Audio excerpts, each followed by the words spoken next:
you ever seen such a hairy rhino ever in your life?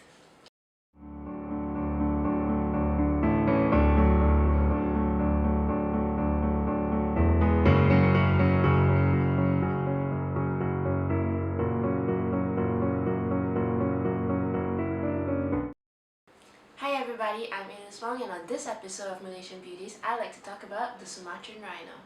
Sumatran rhinos are considered the smallest of the rhino species, but it is still a very big animal. Typically, a mature Sumatran rhino could stand about 130 centimeters high. That is about 4 feet 3 inches. Like its African counterpart, it has two horns. The larger one is usually at the nasal area, whereas the other horn is usually a stub. A coat of reddish-brown hair covers the body of the rhinoceros. However, the intensity of the coat can differentiate from animal to animal. They are only found in Malaysia and Indonesia. They are also known as the Asian two-horned or the hairy rhinoceros. Because of their morphological similarities, the Sumatran rhinoceros is believed to be a close relative to the extinct woolly rhinoceros. I think this is really cool. I mean, just allow me to detour a bit. I got this book from a book sale. I love dinosaurs and prehistoric animals. And this is the Illustrated Encyclopedia of Dinosaurs and Prehistoric Creatures. Beautiful illustration. Right here. Locality is Europe, Britain, and Asia. It has its origins from Eastern Asia, from where it migrated into Europe and became the woolly rhinoceros of the Ice Age. It had a pair of huge horns on its snout, the front one growing to the length of 3 feet in old males. Like the woolly mammoth, its massive body and shaggy coat allowed it to withstand the harsh conditions of the tundra. I think it's interesting to know a little about their ancestors, well, believed ancestors anyway. They live in a variety of forests, but prefers lowlands with small hills and valleys. These rhinos spend much of their day in mud wallows, which they dug out themselves. This is to avoid being bitten by insects and to protect themselves from the heat. These animals are incredibly shy, and they are rarely photographed, even by camera traps, in the wild. The Sumatran rhino is found in a wide variety of habitats, from lowland rainforests and swamps to mountain moss forests. It seems to prefer hilly areas near water, particularly steep upper valleys with thick undergrowth, as well as secondary forests where upper canopy is broken and the smaller shrubs and vines which it feeds on are more plentiful. Surprisingly, the Sumatran rhino can actually climb up and down steep slopes with great agility, and it swims well and has been known to swim even in the sea. Males are usually solitary, while females are found in mother-offspring groups. Sumatran rhinos are normally solitary animals that come together to breed. The gestation period is 475 days, with one calf per birth. The calf is covered with a dense coat of reddish hair. Calves weaned at 18 months and stay close to their mothers for 2 to 3 years. A birth interval between calves is about 3 to 4 years. Females reach sexual maturity at 4 years, while it takes males about 7. Captive rhinos live around 35 years. Originally, I did not plan on painting a Sumatran rhino. In fact, I have never drawn a rhino. And I've drawn an elephant once, but that's about the thick hide animals you can ever get. And another thing is that a lot of novice painters do is that they paint something they're unfamiliar with, but with a big canvas. Usually if you want to practice, it's usually a small canvas, but me being stubborn and feeling really ambitious, I picked a canvas this size.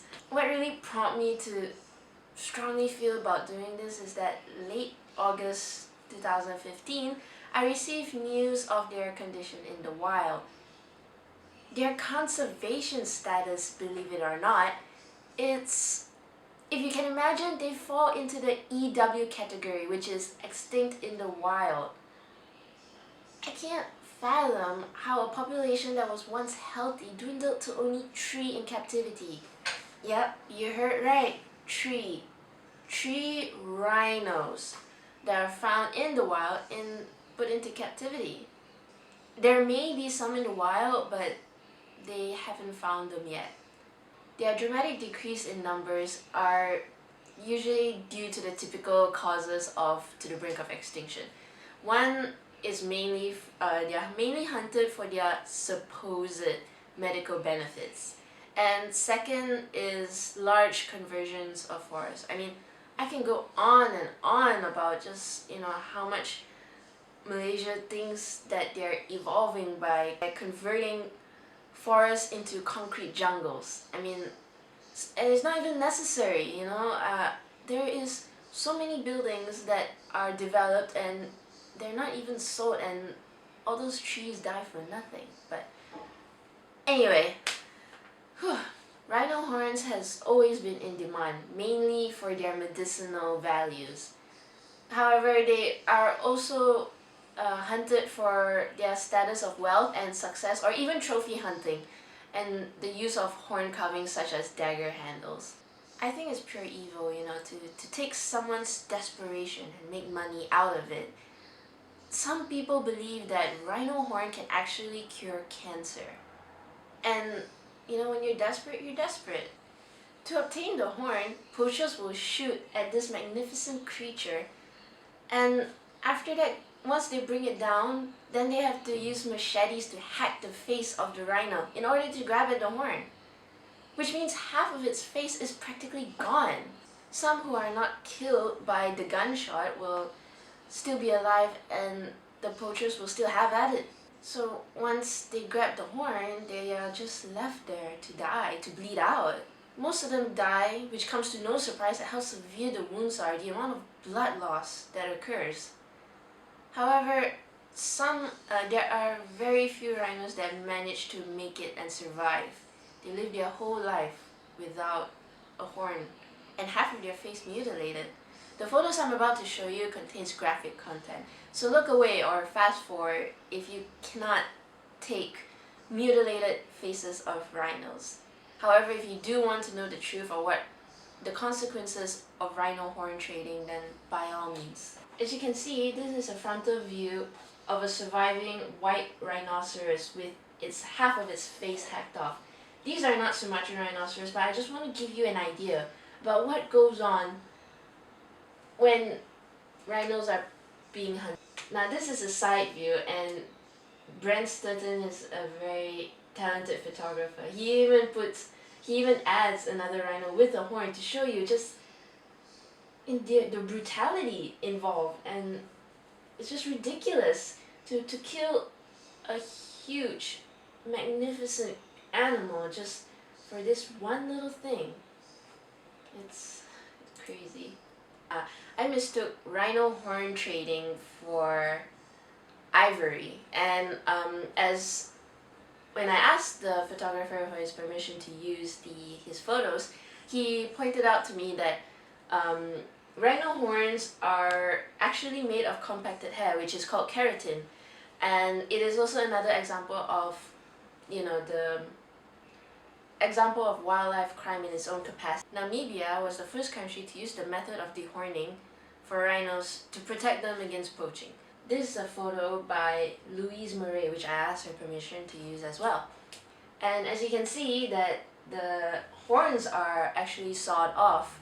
This is to deter poachers from wanting to kill them and hack their horns off. To a certain extent, it does work. It reduces the chances of rhinos being killed. It has its cons, such as poachers still target dehorned rhinos. Maybe because to take whatever little horn remained on that rhino's face. They may kill them out of spite to avoid tracking them again. It could also be because they couldn't see through thick bushes and, whether they had horns.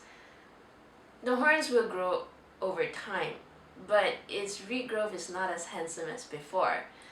And what happens to all that horn that was sawed off? They could be destroyed, or more likely to be stockpiled by owners awaiting the potential legalization of trade, which defeats the entire purpose. This is just a little information on the side, so if you want to extend your knowledge more about this, you can go and do your own research. On another note, the 3 known rhinos in captivity are now in Sabah, and if you're curious to know, it is 1 male and 2 females. The male's name is Kritam, aka Tam, now approximately 25 years old, and the females being Galogop and Puntong. They were captured in the wild in hopes to help reproduce their number. At first, you think 1 male, 2 females, everything should go smoothly. Unfortunately, life is never quite as easy as that. It's not as simple as A plus B equals C. The former female is in her old age, almost post-productive status. The latter female being a more potential mate for Tam. However, she suffers from snare wound that has removed part of her lower leg, so she may be unable to bear the weight of the male rhino for natural mating. Also, because Sumatran rhinos' numbers have dwindled dramatically, this means that they rarely meet in the wild, which means that they don't practice the ritual of reproduction. This has somehow atrophied the female's reproductive tract, which can negate any form of fertilization to happen. However, her womb is still capable of holding a child. There have been several attempts to collect and cryopreserve the sperm of Tam, but to date, there has been no high-quality sample obtained. You may have asked why they never tried to save this species sooner. Well, they tried in 1984. A program was held and brought 40 Sumatran rhinos into captivity with the goal of preserving their numbers. It was not successful as most rhinos and no offspring was produced for nearly 20 years. But we should not give up hope. There was a signed agreement between the governments of rhino-range countries in Asia which could help from being extinct. This does not only include Sumatran rhinos but other rhinoceros as well, such as the Javan Rhinoceros. Malaysia is also part of the Bandar Lampung Declaration, which tries to help the Sumatran rhinoceros. Most of it takes place in Way Kambas National Park in Indonesia. They have a rhino protection unit. They are seen as one of the most successful in Southeast Asia. They work on the ground to clear traps and track illegal activity and collect intelligence. The tricky part, of course, is the breeding process of Sumatran rhinoceros. There is a solution, however, which is to bring whatever remaining Sumatran rhinos from outside, as it is the most ideal habitat for the rhinos to browse, and also the fact that they need support from the outside. The wild population is now showing signs of growth, and the sanctuary is one of the few with most successes worldwide. In 2012, a male rhino was born. He was named Adantu, which means a gift from God. Beautiful name. And he really brought hope for the species and captured the attention of online viewers via YouTube, and he even has his own Facebook page, which both I will link below in the description. International Rhino Foundation is also welcoming a new Sumatran rhino baby in 2016. The project does not guarantee success and will be time and money consuming, which is why they need all the help they can get. I hope this video has helped you expand your knowledge on this species and you feel compelled to help. Anyway, thank you for watching. If you're new to my channel, I would love for you to subscribe. And if you'd like to know more about my paintings and photos, please follow me on Facebook, Deviantart, Google+, and Blogspot, all of which I will link down below in the video description. That's all for today, and see you next time. Thank you for watching.